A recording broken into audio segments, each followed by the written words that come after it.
Welcome to Not Milk Never Milk. Subscribe if you're lactose intolerant. You begin by preparing both Git and your Unreal project. Install Git and Git LFS, then run quick checks to confirm versions. This prevents transfer issues with large assets.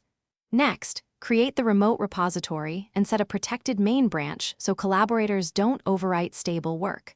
Once done, enable source control inside the Unreal editor and add a tailored Git ignore and Git attributes to track only necessary files. This reduces merge noise and keeps builds reproducible. You now establish the core workflow. Create a feature branch for each task named clearly and commit often with concise, descriptive messages. Small commits make merges easier. Make sure Git LFS is tracking Unreal binaries like UASET and UMAP to avoid huge history. When collaborating, pull and rebase or merge upstream changes frequently to reduce conflicts. Also, use Unreal's live merge or the editor's save all before commit so temporary editor state does not leak into version control. You finish by validating changes. Open a pull request, run CI builds and request reviews. This ensures scenes and code compile across machines.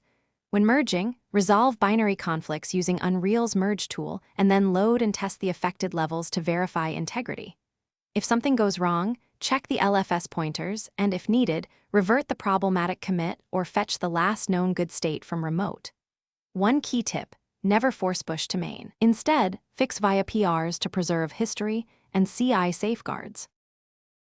Thanks for watching. If this was helpful, leave a like and consider subscribing. See you next time.